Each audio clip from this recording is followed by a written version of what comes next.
Now tuning in to Earbud Media. Audio for everyone.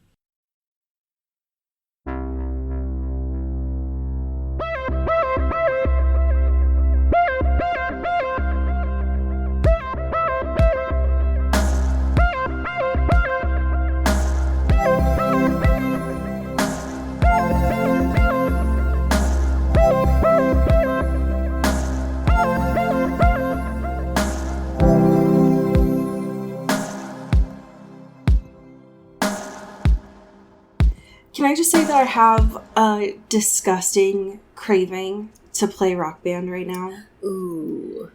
I mean, I feel like I'm secretly never not wanting to play Rock Band. In my heart of hearts. I think that that's fair. Yeah. I just think that, like, if all of these other indications of a recession are coming back, Right. then I feel like the two treats of being in a recession were having the Wii, right, and being able to play Rock Band. And I feel like we should be able to have those back if we're going to be in a recession and have to stay home. Yeah. No, I think that we should get government funded sets of Rock Band. They need to bring them back. I need to be able to play on my Wii. I need to be able to bowl the way that the Lord Nintendo intended. Right. And I just want to fucking rip ass on Barracuda on my Rock Band. Is that so much to ask? Is that a crime? I will say, too, like, they have the new, like, Switch Sports or whatever, so it's, like, their version of, like, the Wii Sports. Sure. And it's not as fun from what I've seen people play it, because I don't have, like, the Switch that has, like, you take them out and, like, use different controllers or whatever. I just have the light. Right, the heavier one. Yeah, I don't have her, and I'm like, you know what? This is not my truth, and that's okay. But you apparently with the bowling, you don't, like, it doesn't go with, like, the actual curve like it used to with the Wii. Like, you can really just go, like, straight shot, and it, like, gets a strike every time. Like, it's actually it's not the joy of Wii Sports. The whole thing of, because actual physical, like, in real life bowling, hard. Yeah, not fun sure. when you don't have bumpers. Right. The whole thing is, like, you get kind of ick from the bowling shoes. Yeah. And then you're going to get sick from, like, eating tater tots there. Right. It's the whole experience. Right. And watch a lot of really weird generated videos after you get a strike. Yes, exactly. And then get, like, really into coming up with, like, an initial for your name or, like, a fun nickname or something. Yeah. But on the Wii bowling, the whole thing was, like, you had to learn the really specific way to twist your wrist. Yeah. To do that. And if that's not available, if that's not the same technique, maybe that's more accessible. Sure. I believe that. Yeah, no, for sure. But the whole thing is I crafted that. I spent a lot of time. I forged this technique. I have this skill now that is not an employable skill. Right. It's not something that can help me make friends anymore. And I need to be able to use it with... yeah, I need people to know how good I am at Wii bowling. Is that a crime? Exactly.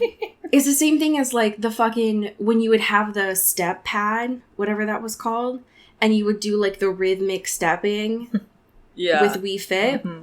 That is, like, the one comfort that I held to when we were in this recession and I was, like, in middle school, starting high school. Right. And I just need it back, you know? Yeah, I think that's fair. And I think we deserve that as a society.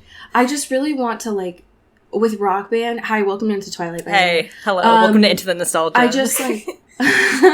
like, hi. I mean, listen, this is the whole thing is the nostalgia space. Absolutely. The whole thing... And I should have known, right, that I was neurodivergent from, you know, decades ago. Right. But I think that, like, one of the real points that I noticed that I was different was when I would play, like, Guitar Hero or Rock Band. And I couldn't blink when I played those. I had to stare the whole time because I was afraid that if I blinked, I would mess up my flow. And I would absolutely destroy my contacts. Like, I would have to bring either an extra pair of contacts or eye drops. And when I started to tell people this, they were like, what the fuck is wrong with you? Like, that's not, you can blink, it's fine. And I was like, no, I cannot. I can't. I'll lose it. I'm going to lose my place and I need to torch you guys in Rock Band. And that's what I should have known, you know? Yeah, hey, we all get signs, you know? Hindsight's 2020. Anyways, welcome to Into the Twilight. Hey. I hope that unlocked something for you. Yeah. And tell us what your go-to either Wii Sports or Guitar Hero song was. God, I feel like please. that would be very telling. Yeah. For us personally. That's our data collection. Right. How are you?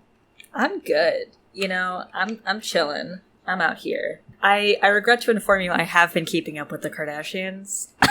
Oh, okay, good. Okay. The new one? Well, so here's the thing. Okay. All right. Nicole, my partner, is very into the Kardashians, and I watched it growing up, like, haphazardly, like, not, like, super regularly, but, like, it was on, you know? Like, I remember the whole Scott thing. I was very traumatized by that as a child. There was a lot of, Yeah. I watched, like, some of the early bits of it. Yeah, I would say, like, recession time was kind of where I Yeah, a stopped. similar time period of what we were talking about previously. Imagine this era. Yeah. So I was watching around that, and I just kind of fell off. When we found out, like, it was going to be the last season of, like, official Keeping Up with the Kardashians, I was like, you know what? I'd like to see what that would look like. And so we watched it, and then we watched the new version that recently came out as it was airing. We watched it week to week. And then we were like, you know what? I kind of want to start from the beginning. Okay, I had this thought, and I like judged myself. I was like, no, that would be too much. So Yeah. I'm so glad that you did it and can tell me about it. But here's the thing. First of all, there's 20 seasons of this television program, so it's taking us a minute. But also, going back to the beginning is like understanding all of culture in a very like real. specific way. Like, so many things are opening up for me. And it's been a great joy. The thing that's brought me the most joy recently is that we are currently at the Chris Humphries marriage arc. No, stop. In which stop him. In which she was married to Chris Humphrey for 72 days. If we all forgot, because I forgot how short that was. So much so that there's 3 episodes dedicated to this wedding. One is the proposal. Then there's a 2-part, like, Kim's fantasy fairy tale wedding or whatever, that are both an hour and a half long. So it's 3 hours of content. The E-specials are so important. It's so important. But you finish the first part 1 of the fairy tale wedding, and you go into part 2, and immediately, before you start part 2, there is a disclaimer. Oh my god, okay. That says, Kim has filed for divorce from Chris Humphries, and a statement saying, like, we're still friends, blah, blah, blah, blah, blah, blah, blah. And then you proceed to watch an hour and a half of them getting married. Oh my god. The marriage was so short, which we all knew, but, like, actually in the logistics of the television program, the wedding was so short that they filmed the episode, or they got married, filmed the episode, edited all the things, aired it. But in that time, Kim filed for divorce, so they had to split up this 2-part wedding extravaganza and be like, hey, actually, I know we're, like, selling this beautiful love story, not that anyone believed that because Chris Humphries sucks, but, like, hey, actually, you're gonna watch 90 minutes of these 2 people in love and doing their vows, and they're already actually not together anymore. So just, like, keep that in mind as you watch this 90 minutes of this, and that has brought me an unbelievable amount of joy. But also, that's golden. That's still golden material. material. No, it's delicious because, like, you still want to watch it. Right. But it's so fucking funny. God. The thing that's unreal to me, when I stopped, I think was kind of when The Hills ended. Because what fascinated me the most about watching Keeping Up with the Kardashians was the tie-in with Brody. Yes. And I was like, oh my god, I get to see more of Brody, this little douchebag. Right. And I think that is where I had stopped. That is amazing. I definitely thought about doing it, especially when they started they were like, this is our last season ever, and then they immediately went to Hulu. Right, like 2 months later. Yeah, and to find out from TikTok, from people watching it, that they didn't cover Astroworld. They made it so orchestrated that never even happened. The timeline is bizarre. to me, the amount of like calculated moves Yes. that family has, I think, is incredibly fascinating, but also terrifying. Yeah, I'm afraid and in awe of Kris Jenner, for sure. Oh, God. Yeah. That is wild. I will definitely need to have you report back on this. Absolutely. Because I have been interested in doing the same since I honestly know nothing about them.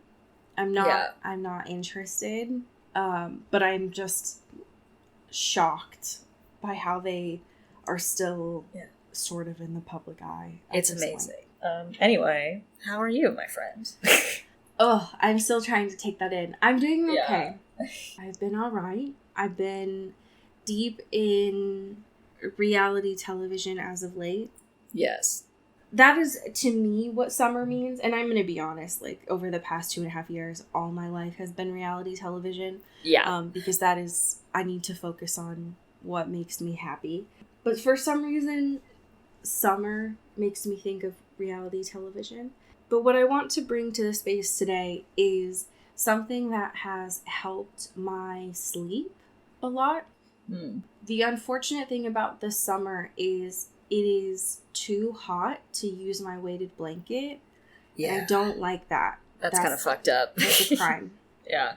My body, I feel like, is just one breeze of wind away from falling apart at all times.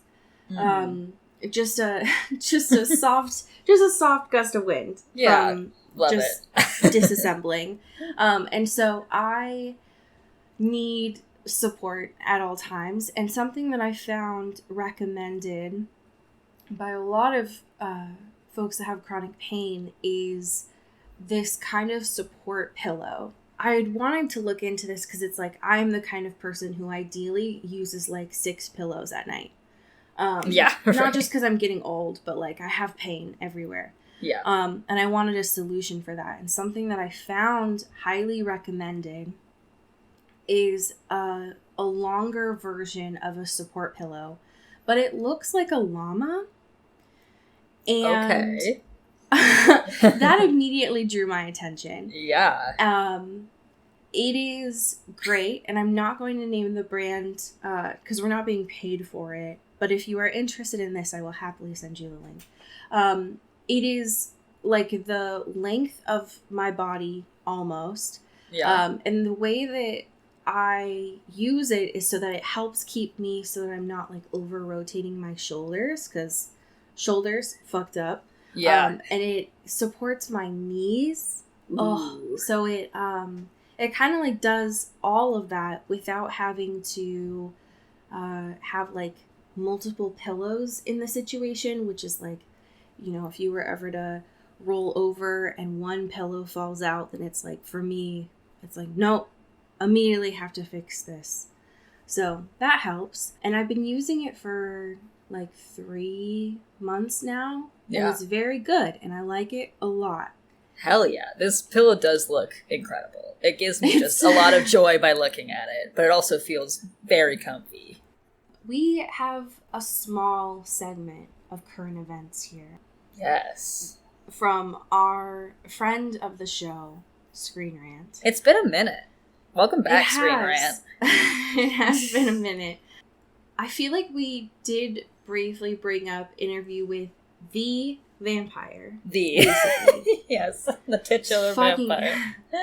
Because AMC is bringing it back. Yeah. It's coming. They're like, hello, remember us? We're here. Yeah. I am interested, and Screen Rant is interested in some of the differences between the film and this upcoming show. Mm-hmm. And it really fucks me up, to be honest, that this movie came out the year that I was born, which makes me feel really old. But that's okay. Yeah. Have you seen the trailer for this, by the way? Yes, yeah, I watched the trailer. Okay. How do you feel about this upcoming television show? It seems fine. You know, obviously we're in a deep vampire air right now. Like, we've been in the Twilight Renaissance, we know this, but, like, especially in terms of, like, networks and films and, like, studios, like, investing in, like, vampire stuff again, we're seeing a little bit of chaotic bump, as we've been documenting here. And it's, like, especially the reboot stuff, too. So I'm like, I do love this movie. I think it's hilarious and fun, and we had a great time watching it. And I think this is, like, an interesting thing to adapt or, like, reimagine or whatever, especially in, like, a show format. I'm interested to, like, see how that plays out, because obviously, like, there's a lot of things that get tied up in the book or in the movie that are just like, okay, and we're done. We did it. And it's like, wait, well, okay. I feel like we have a lot more to think about and talk about here, but okay, cool, we're done. So I'm interested. And I think the casting is interesting. I think the two folks they have for Lestat and Louis, I think are charming looking. I agree. Yeah, so I'm certainly interested in what's going on here. I am also interested. I think that they're based on the press tour that's happening. Mm-hmm. It seems like they are like, oh yeah, Anne Rice, we love her. We're gonna respect this material 100%. Yeah. We're just trying to make it more diverse. Yeah. Which, I mean, sure. I love that. Makes sense. I think I'm also personally curious because it comes out at the beginning of October. So I wonder if they're really going to try to lean into the spoopy in there. So I'm curious. And absolutely. I think that personally, the way that the movie is set, and I mean the book, I think that it lends pretty well to a TV show setup. So I'm going to be personally curious to watch it and try it out. Yeah. I'm very, very curious. More Anne Rice, please. Yes, always. I will always accept more Anne Rice. If she doesn't approve it, she'll just haunt you, so it'll be fine. Right, so get it right, guys. We'll get the feedback either way. Yeah. I cannot believe, after all this time, that we are finally talking about the last 2 chapters of this book. We did it. And that Rochelle did us the kindness of having an even number of chapters. Oh my god, thank god. It's been a minute since we've really not had to do like an epilogue or like a 3rd chapter. Right. Yeah, so that makes our job a lot easier. What I remember was the final showdown, which happened on Rose's side mentally, Lissa's side physically, and across continents and time zones and brains. But love, it finds a way. Yeah. So true. Avery is a piece of shit and decided R.I.P. that except not in peace. Howard, go piss, girl. Like, she was collecting men like Pokemon, and Rose had Oksana in her brain. That's what I remember. Yeah, and she's making her way downtown, back to St. Vlad's, because Abe was like, "Get the fuck out of here! You did your thing. Now leave." Abe was like, "Okay, I know that you were like basically on death's door, and then you also just mentally expended yourself, but you do need to get the absolute fuck out of here. You do need to leave." I don't know how Russia. I don't know how you explain to the customs like how you got here under what kind of visa, but you do need to get the actual fuck out of here. Right, we can't keep covering you like this, okay? Right. You gotta go. So chapter 29, she's flying a lot of flights to get back to Missoula. Holy shit. She spends 30 hours total on a plane across like 5 different airports. I would die. I would honestly just give up in the middle and just peace out somewhere else if I wasn't bonded to Lissa and like needed to protect her or whatever. But like, Jesus Christ, no thank you. Especially because it's like 2008, so there's not really. She would have maybe had she would have if she used maybe some of Adrian's money, but most likely would have had a CD player, maybe one of the first gen iPods. Right. Yeah. There's like very limited entertainment that's happening here. And she So what she do doesn't you want to do be for alone with 30 her hours? thoughts, which she often is, which is not great, especially Right. since everything is traumatizing right now. Yeah. So fun stuff. Ugh, God. I will say, though, that this conversation before she had left Russia yeah. with Abe, I thought was really interesting, especially because he essentially drags her by her neck to the airport. It's like, you're going to St. Not Vlad's. literally, but You're not going anywhere kind of. else. Yeah. And he's like, okay, so you're going back for real, though. You're going to school. I know I need to clarify this. Yeah. Like, I need to be very specific with you because you love to like find you're loopholes. Rumpelstiltskin, but like you're going to Missoula, to St. Vladimir's, and you're going to stay there. Are we clear? And she's like, well, I mean, yeah, I don't know what I'm going to do next, but like, because I don't really have like a place to stay anymore, but like, yeah, that's where I'm going. Yeah. Which I thought was, was pretty cute. And then he was like, okay, you got to go through security or you're going to miss your flight. And then notices that she's kind of like just wearing a hodgepodge of clothes because she's been through it. She doesn't have real clothes anymore. All of her belongings are gone, you know? And he like goes to this other dude and like gets a coat. It's like, here, take this. He takes like one of his henchmen. Yeah. And it's like, you don't need snaps this. And is like, coat now. Right. It's cold in Missoula. We're not letting her out like this. And then proceeds to take his own scarf off of him and like wraps it around Rose. And a cashmere scarf too. Yeah, it's a fancy scarf. scarf. Some like TJ Maxx scarf. This is a like a Nordstrom. Yeah, scarf. this is bougie blood money scarf. You know, and Rose makes a point too that it's very colorful. Yeah. So she's like Caribbean colors, whatever the fuck that means. Right.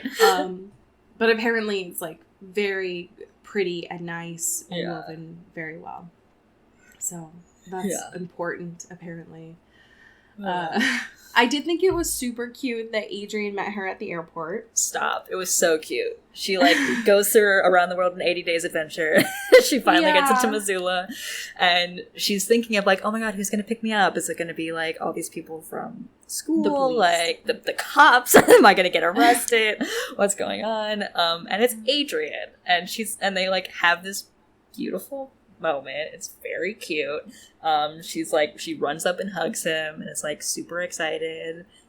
He still looks like a little beat up from the fight, but which is hilarious. We love to see it. He's just like, yeah, I'll keep it. I don't want Lissa to heal this for me. I look cool. So what do you mean? Yeah. Whatever. He's like, black eyes are actually pretty hot. So yeah, it's actually pretty sick. So, and also he notes that like, of course I'm the one who picked you up. You don't go to the school anymore, so like nobody's obligated to come pick you up from the airport. And I have no bounds to anyone because I just like float around here. So yeah, I'm gonna pick you up. And she's like, oh, I guess that makes more sense. I really thought I'd have more of like a theatrical sort of welcome back sort of situation, but this is fine too. It was more so like Adrian was like, fuck, like I have to go to the airport to pick someone up. It was like, oh, I'm so excited. It's like, oh, great. Oh, gosh. I thought it was very sweet, though. I will say that Adrian in these 2 chapters my opinion of him has warmed. Yes. Which shocked me, personally.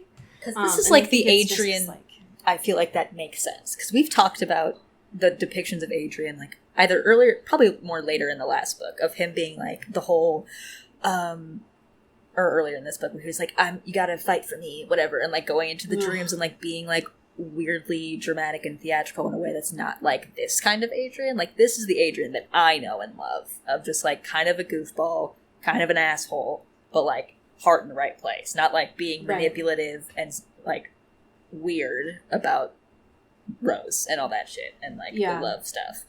So this feels more close to him. It feels like in this scene in particular, he's just trying to be friends. He's not trying to add some weird pretense to it. Right. There's no expectation. Like a lot of the other moments when Adrian gave me the ick, it was he was trying to make something more romantic out of it, then it Right. definitely wasn't. Right. I did think that so he adds some more, like, context that Rose didn't have, that I think we had kind of figured out. Right. Of the whole fight and bonded thing between the two dudes and Avery. Essentially Avery being, like, this sort of, like, henchwoman, or, like, this person just, like, trying to get all of her boys in order, and then ultimately, like, do that to Lissa to have, like, some sort of a pawn in addition. The thing that's so wild about this, too, so, like, I think we had kind of figured out that Avery had brought Simon and Reed back to life to make them shadow kiss to her. What Adrian shares with Rose when they're driving back to the campus is Simon was killed in a fight that Avery witnessed a couple years ago. And Avery brought him back and was like, you're mine now. In very much a manipulative way of, like, I'm going to use your powers, like, you're bound to me kind of thing. Yeah. The Reed, though, is apparently where it gets, like, pretty weird. So he is royal, they're siblings, and they don't know when he died. Which is super weird because it sounds like Avery, like, intentionally killed him and brought him back. Yeah. So. Which is gross. Your own brother, dude? What? Yeah. Your own just little to, bro? like, add more power to you. Yeah. Which is to her Rolodex of power. Yeah. Yeah, it's pretty gross. Not a fan. No. And she notices, she brings up, like, the whole conversation she had with Mark again. We remember Mark. We love Mark. The one other bonded shadow kiss folk that we knew in Russia. And Adrian's obviously, like, jaw dropped to the floor and being like, how do you keep meeting, like, the one of every kind of thing? Like, how do you how do you only, like, everywhere you go you find, like, someone legendary Pokemon. How does this happen? Like, what your luck here is wild. And she notes that, like, yeah, it's kind of like what Mark said in terms of that, you know, Liz and I are, like, taking the darkness from each other in a sense, but also giving it to each other, and there's, like, you know, a way to control it, but it's, like, very hard to do, and it's, like, a lot of stuff, but there's ways for us. The ways we're doing currently are just, like, sucking each other out of stuff, which is toxic and bad. And Adrian's like, oh, shit. That's good to know. Cool. It really hurt, though, when... So Adrian naturally is very curious. I was like, I can't wait to hear the rest of, like, what you did when you were gone. Because Rose naturally has been very...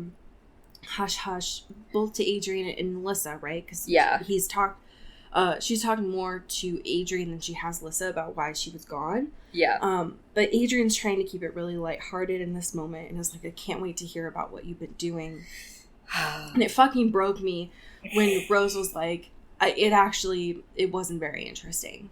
Like, and it's just nail like, in my heart, Rochelle. Jesus. Oh, I can't. Just, you know, not very interesting. Just had to go find and live with and was manipulated by and then had to kill, you know, the love of my life twice. Just girly things. You know, it's actually pretty boring in hindsight. You know, not really a great party story, you know what I mean? Like, Yeah, I actually just wanted to test out international flying for a while. Yeah, I actually just love planes. I just wanted to go on a whole little adventure. So she dips from Adrian after she gets, like, checked in as, like, a guest or whatever, even though she's immediately like, I'm not gonna do any of these guest things, fuck you. This is my home. Oh yeah, because it was like, here's this list of, like, where you can stay and what you can and cannot do, and she essentially just, like, throws it in the trash can. Right, she's like yeah, okay. Do you know who I am? And she's like, bye, Adrian, you know, I gotta do what I gotta do. And he's like, yeah. And has this cute moment of, like, yeah, I'm just glad you're back, you know. I'm holding out, you know. And it's like, okay, Adrian, tug at my heartstrings. And this fucking reunited. She, like, kicks down Alyssa's and is like, like, hey, bitch. Thought you saw the last of me. But, like, even the build up to this is so amazing because, like, she's just, like, standing in front of this door and being like, fuck. It's like, first time I'm gonna see her in, like, 5-6 weeks. I'm so nervous. Like, it's literally gay. Like, it's incredibly gay. And she, like... And she's, like, so afraid of if Lissa's gonna, like, reject her or scream at her. And instead, Lissa's just, like, crying. And, hugs her. Yeah, she, like, opens the door, and they just kind of, like... Rose stands at the doorway. Lissa's on the bed, her mouth, like, hands over her mouth, being like, what the fuck? Immediately in tears. And they just kind of, like, stand and sit there in silence for like a minute and just like look at each other and they're like, we're here, we did it, and immediate tears. It's beautiful. Hugs. I cried. I love to see it. My girlies are back. And they're back like normal. Like there's no weirdness between them. Yeah, right. And Rose finally has someone that she can talk to. Right. Because this whole time she's like, you know, I'm not going to divulge any of that stuff to Adrian. It's not that interesting, as she says. But she's like, I can't. Right. I feel ashamed. I feel embarrassed. Like, I feel a fuck ton of emotions that I'm not being able to process right now. Yeah. But as soon as she, like, gets talking with Lissa, and Lissa's, like, apologizing, even though she's... They're just, like, both going back and forth. They're like, I'm sorry. No, I'm sorry. I'm sorry. Never do that again. Okay? It's very cute. And...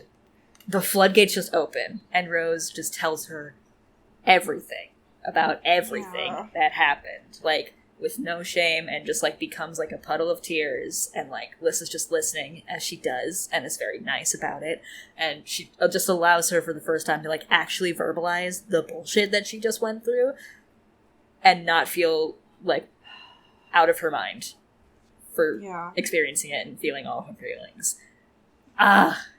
My girls. My girls are back. I miss them so much. Especially because, like, there's something that Rose says at this part, too, where she is like, I hadn't told anyone else. Like, I hadn't dared to tell anyone else. Mm-hmm. And when I had to tell someone before, I had been staying vague. Like, if I hadn't, if I didn't have to talk about it, then it wouldn't be real. But with Lissa, I had to accept the reality of what was happening and do something that Rose really struggles with, which is feel what had happened and not just say things. And that is, I mean, it's not just good for Rose as a character to develop, but it's also incredible for her as a person to actually feel things that for the past 6 weeks she's just been in like survival mode for. Right. Correct. But she doesn't really get, I mean, to be fair, like they'd been talking for hours, which is that's a long time to kind of emotionally process stuff. Yeah. But it's still not probably as much time as Rose needs to kind of process everything. Because then there's someone that comes to the door and is like, hey, so your old boss needs to see you. I don't know how she knew you're here, but Alberta does need to see you, like, right now. Yeah. And she's like, what could this possibly mean?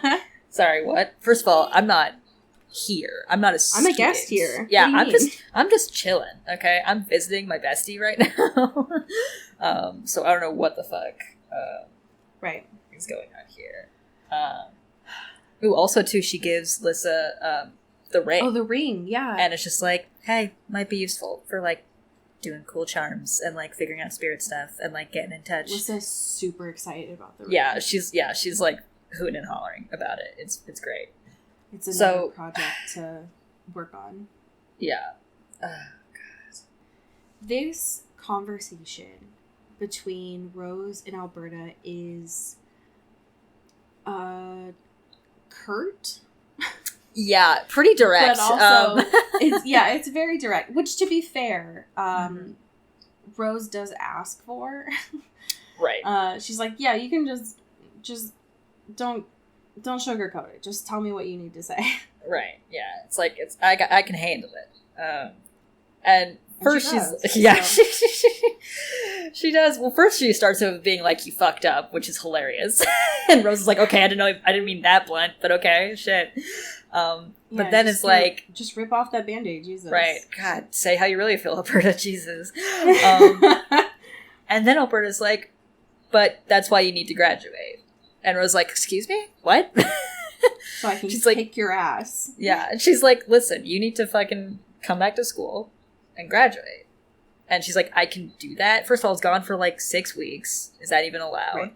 And Alberta's like, "I can do whatever the fuck I want, okay? Like, we could just do, this Yeah, is all we don't have a bureaucracy. fucking It's all headmistress, paperwork. so. It's all paperwork, baby. So, like, I can just sign you back up as easily as you sign yourself out. So, come on now." Well, she's like, she's not wrong. yeah. She's like, what is that?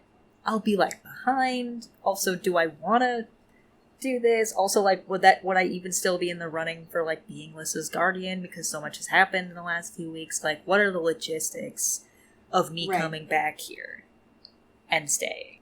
And Alberta doesn't really know. Yeah. But she does say, listen, you were gone for 2 years and you caught back up. Mm-hmm. So what's 6 weeks? Like, the sooner that you get back is the better. And we'll deal with the rest of the stuff later. Right. And she reveals but, like, what the fuck else are you going to do? Right, exactly. It's like, whatever, we'll figure it out. we're just vibing over here. And she reveals too that a handsome benefactor of the universe, or of the It's school, kind of threatening, said that they will pull a few favors to smooth everything over, and also if you don't continue, they will also pull their donation. So we are being kind of blackmailed, and you should keep staying at the school. Right. So please. Yeah, you kind of can't leave. So right. you And Rose should immediately sign is like, "This is fucking Abe. God damn it." Like, when he said stay at St. Vladimir's, he really meant it. Legitimately. So that's fun. Alright, I can't really weasel my way out of this one. Alright, I see what you're doing. You're outsmarting me. Okay. Alright, Abe. I mean, what can't money buy, you know? I mean, hey. We don't know yet. I don't know. I will say this moment between Christian and Rose made me very emotional. God. And it's not long. Yeah, it's a very brief, but sad, but beautiful moment. But it is very sad. Oh, God. Listen, I get it.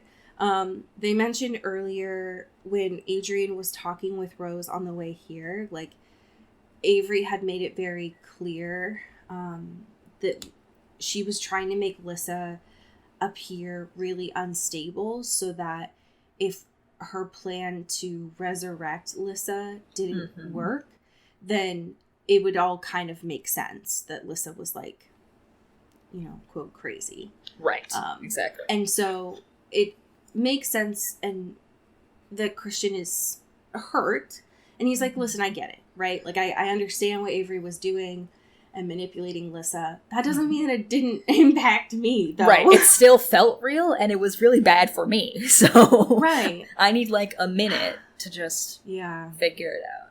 And which is, like, completely understandable, but it still hurts. And Rose is like, I need these guys to get their shit together. Like, I know I'm gonna give them their space, but also they need to just love each other again. Because they are so important. How do I smush these two together again? Yeah, just kiss. Just kiss. Exactly. Yeah.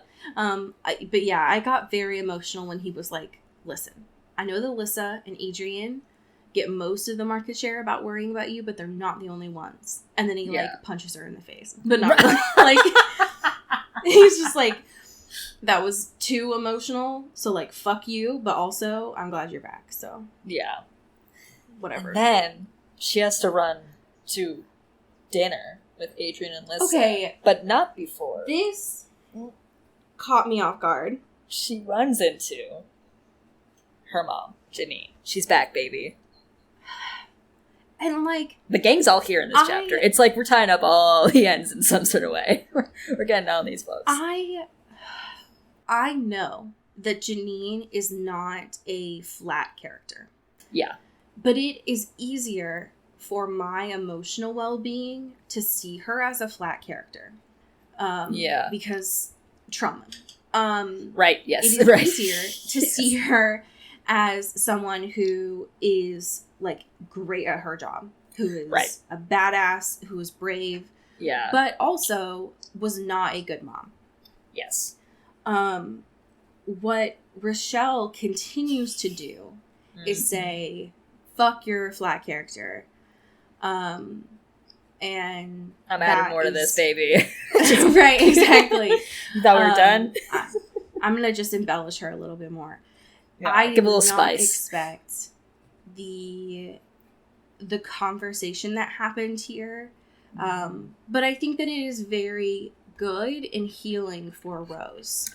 Yeah, completely. To see her mom just, like, absolutely break down. Right. Because this is, like, the first time she notices that, like, her mom is, like, actually crying and, like, hugging her and acting, like, maternal, you know, to her. Not even after the school attack.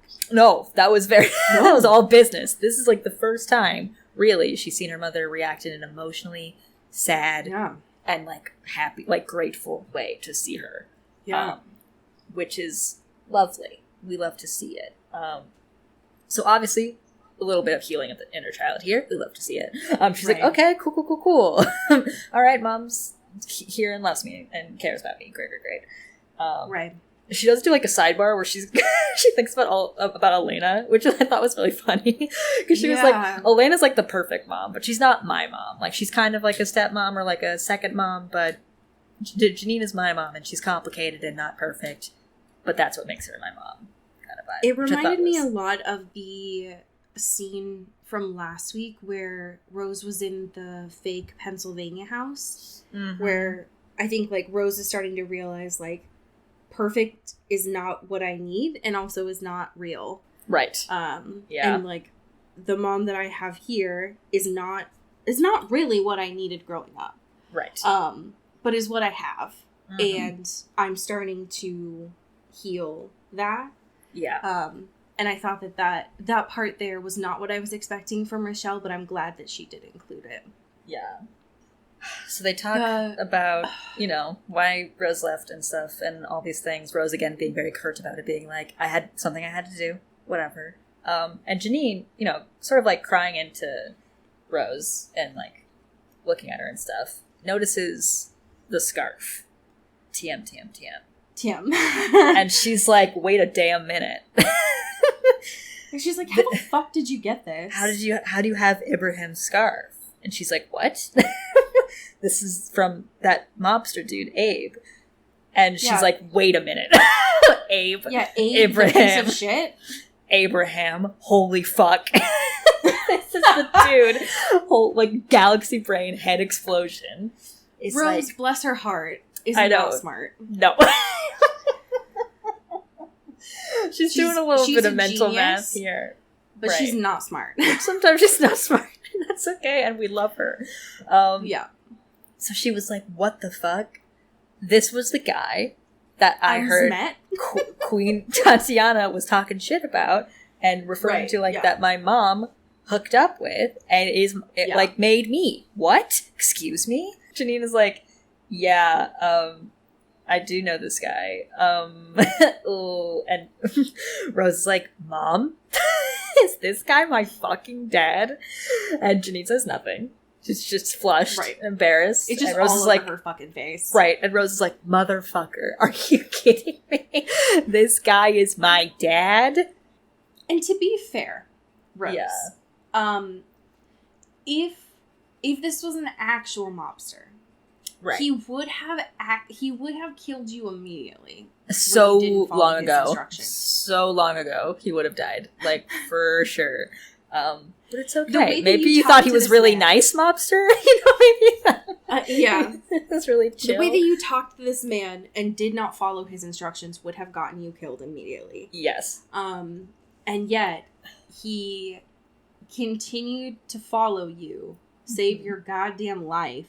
Yeah. Make give sure you a coat and a scarf, safely, and then gave you clothes off of his back. Right. Homie. Like, Rose's reaction Love to you. this You're is not smart. so hilarious because she Yeah. obviously goes into a panic and she's like, I'm Smay's daughter, Smay Jr., Smayette even, which I lost my mind at this. Rose And of still course, loves... Janine's like, what the fuck? What Right, are you, what? What are you saying? Like, what does that mean? Like, what's going on? This And- conversation between them is really interesting because, like, naturally Rose is refusing to believe Janine. Yeah. And Janine's, like, very offended. She's like, Ibrahim's a wonderful man. Like, you don't know him like I do. Right. And we had thought that it was best that, like, that he, like, wasn't a part of your life. And Rose is like, what do you mean? Like, he's a businessman. He's a everything fucking he does is criminal. illegal. Yeah. And when I had met him, he said that he was, like, working for someone, and trying to, like, get me out of there to, like, and, like, Yeah. someone was, like, trying to find me. Like, were you the one that hired him to find me? And Janine's like, Janine oh, finally Rose. has to be like, Rose, I thought I taught you so much better. Abe doesn't work for anyone. Yeah. He, I mean, like, obviously I told him, like, I reached out to him when you went missing. But this man does not work for anyone. You can't just, like, hire him. So, no. God. Baby, no. Rose, No. Rose. No. If he was following you, he did it because he wanted to. Yeah, because And he's your so- father and he loves you. Imagine that? Yeah. Interesting. And obviously, like, Rose can't imagine that. 'Cause she's like, Yeah. this dude was pissing me off. Right, this guy was a He wouldn't major leave me asshole. alone. Yeah, he's kind of annoying. Kind of, like, ruined my Right. whole thing over there for a while. Yeah. But, like, whatever. I guess he's a wonderful man. Sure. Yeah. Yeah, I thought this is great. Yeah. I They think have this that cute the little, like, Chinese dynamic food. between them is great. Yeah, I love how it's progressing. It's very fun. Also, Yeah. she's like, yeah, I do kind of look like him, actually, in hindsight. That is Fuck. funny. So, womp womp. But they have this cute little... Need to process that later. Yeah, Chinese food, like, dinner party, which is hilarious It sounds because... so good. Like, Adrian obviously, like, smuggled this all in because that's not allowed in Safe Lands. And he's like, don't worry about it, okay? I got it. And all the hits, all the classics of just, like, great takeout. Rose is fucking living it and loving it because she has not had, like, a lot of proper food in a while. Right. Especially not good, like, greasy, amazing food, takeout food. Yeah, I mean, where would you even get that? Right. So I love that. I love that she's healing inside and out in that way. she needs it. I love this I love this dinner. I think it's very great. It feels very like a false ending for this book to be like, oh, it's happy, it's great. What I did think was interesting is to find out that Abe contacted Adrian. Yeah. Which is not what I had expected. Yeah, it's a little bit of a fun twist, a little bit of fun kink in Right. between. Yeah. I think that because naturally, like, they spend quite a bit of this dinner rehashing stuff that we already know of. Like, Rose tells them that she wants to get back into school and all this stuff. Yeah. But there's Adrian's like, so some foreign guy called me earlier. Right. What's the deal with that? And he made me write this note and give it to you.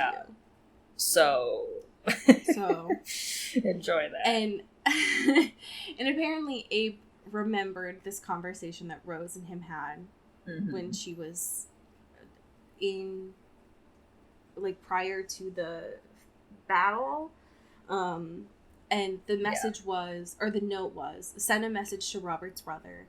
He told me there was nothing I could offer that would make him reveal Robert's location. And believe me, I have much to offer. But he said as long as he had to spend the rest of his life in there, the information would die with him. Thought you'd like to know. Womp womp. Womp womp. So, all right. Go off, King, So, I guess. Also, this is funny, getting this letter, because before this, she kind of has this conversation with Adrian. It's like, hey, if you want to pursue me, I need to see, like, an application. You know what I mean? Right. Like, I need you to, like, write out your qualifications to be a suitor, in, like, a jokey way. And Adrian's like, yeah, okay, sure, got it, done. I'm on it.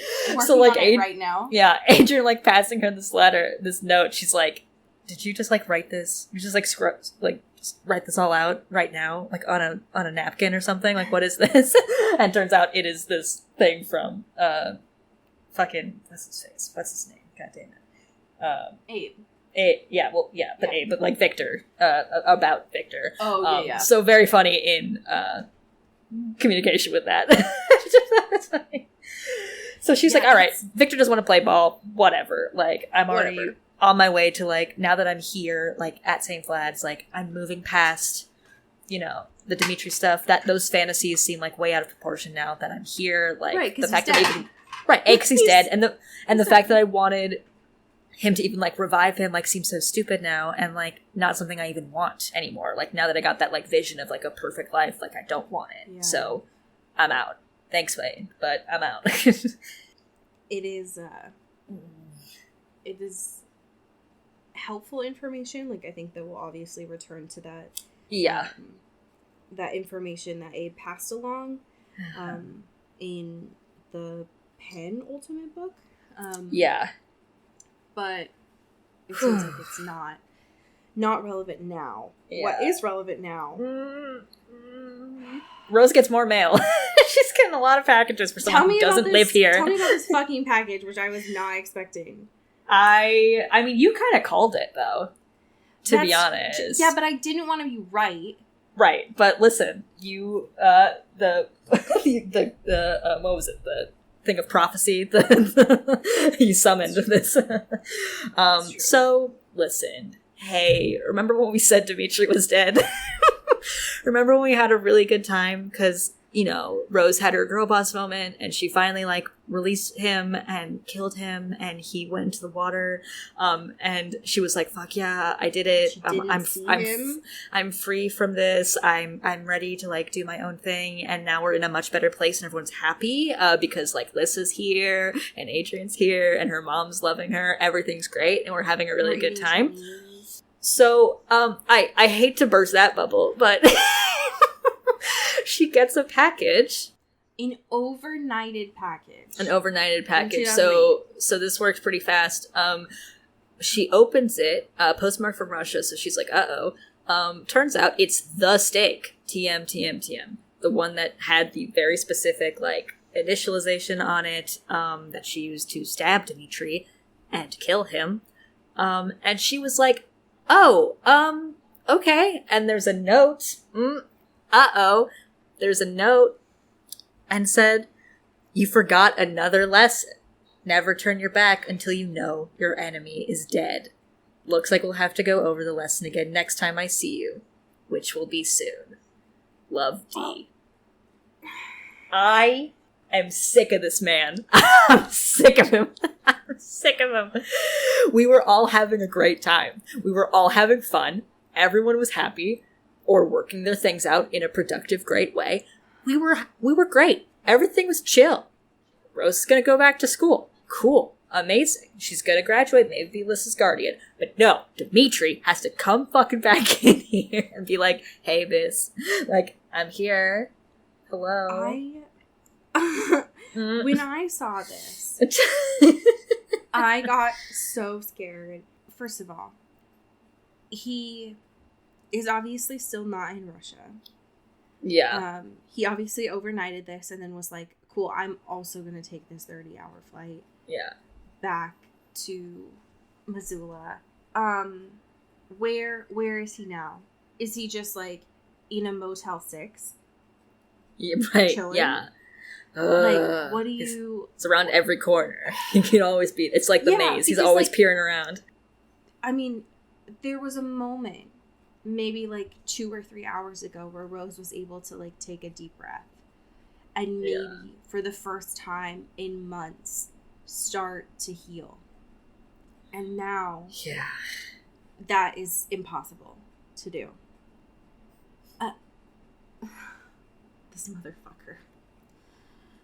I am so pissed. Can't. I don't, why? Especially because it's like, you know that he is going to come back and she's gonna have to fight him again, and it only makes sense for that to be at the school. Rochelle, I was so fine last week. Yep. 2 weeks ago. We're just ending this book. Yep. And just being like, great, it's done.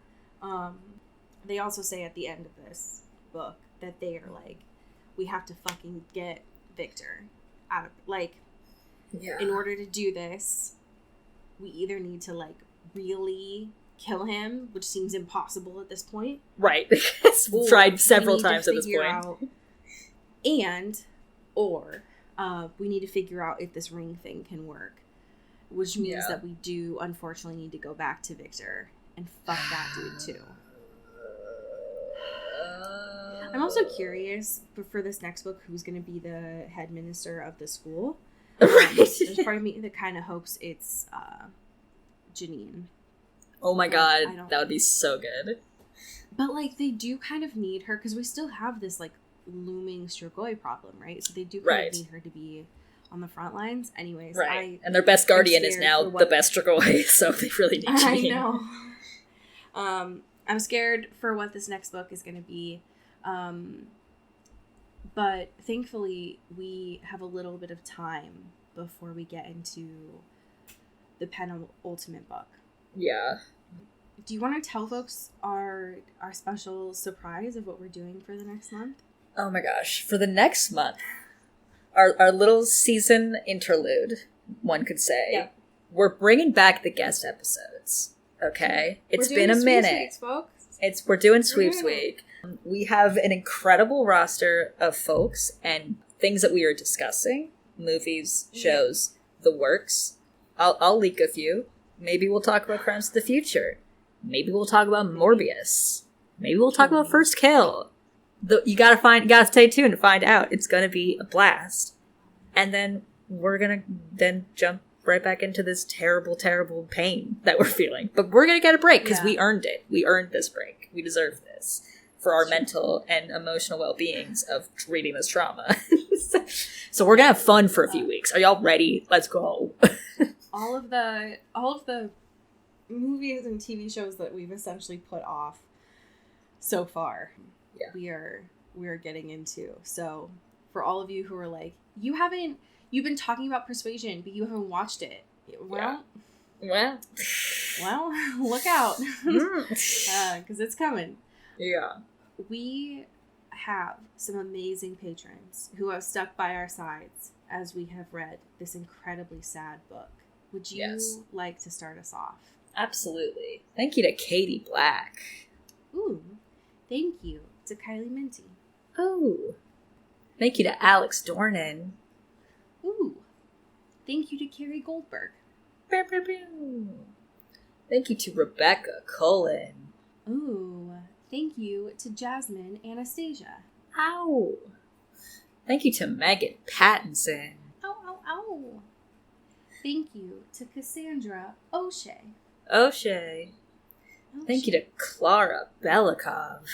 Thank you to Katya Karp. Ooh. Thank you to Hannah Dragomir. Thank you to Hope Castile. Ooh.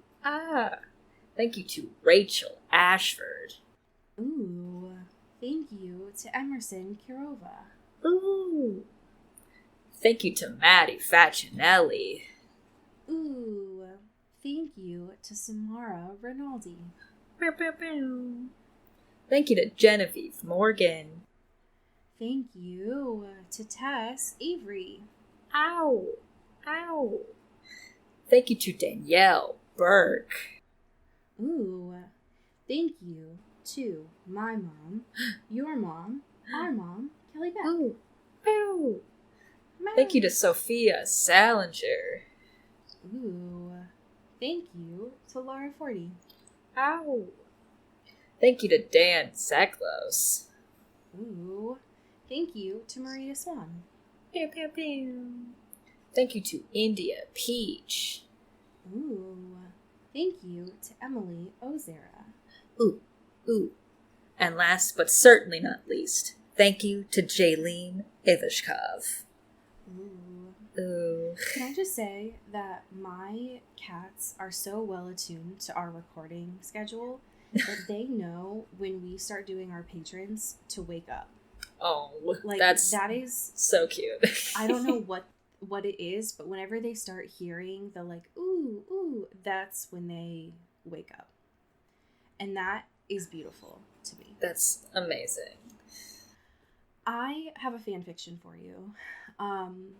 This is from the author Rose Belikov 26, and it is titled Of Loyalty and Princesses, and I don't think I've read this before. Amazing. So the summary is Kurt has sworn to protect Brittany Pierce's life. After running from their school, they're caught 2 years later and must go back. To continue his guardian training, Kurt must do so under the eye of the school's new guardian. Will it distract him too much? And this is from chapter 1. Silence fell over us as he returned the gaze. It seemed like he was trying to figure out what my ulterior motive was, though honestly, I didn't have one. I just wanted Brittany safe and away from our world, and after a couple of minutes, he frowned and ducked around the corner to get a water bottle. I let out a breath I didn't realize I'd been holding. We arrived in Hell an hour later. As we were led through the center of the school, I jogged up to the front where Blaine was playing line leader to get some answers. I was fed up with not knowing anything. Hey there, Blainers. I watched him sneak a side glare towards me as he kept walking, increasing his pace a fraction. For someone as short as he was, he certainly had a long stride. So I was wondering, always a scary concept, Blaine muttered under his breath, that unidentifiable accent still lacing his words. So it wasn't fake. I filed that away for later and scowled. You're taking us away to Figgins' office? That would be Headmaster Figgins to you, Blaine corrected. End scene. Wow. I love that. I'm so interested in this world. There's something very powerful about it, especially since this was written in 2011. So I think it's like really deep. It's really deep in both universes. And if that is something that is very important to you, both Vampire Academy and Glee, there's almost 8,000 words there for you to enjoy. That's beautiful. That's the content I like to see. Just to really keep you entertained this week. Friends, I am very excited for you to see the content that we have coming up next. It is going to be a great time for you to get your friends involved in a series. Yeah. Oh, yeah. They're going to be great onboarding episodes because they're very easy to just watch new content and you don't have to read, which I know is great for some folks. So take care of yourselves, and as we say here in the Pacific Northwest, get bit. And get wet. Ooh. Ooh. Into the Twilight is an Earbud Media production. You can follow us on Twitter at Into the Twilight or on TikTok at Into the Twilight Show. You can find me at Cody Corral on Twitter and Allie at Alexandria Does. And you can support us on Patreon at patreon.com/Into the Twilight. We have merch, so much stuff. All those links are in the episode description. And make sure to rate and review us on your favorite podcast hosting platform. It really helps the show. Thanks. Bye. You've been listening to Earbud Media Production. Earbud Media, audio for everyone.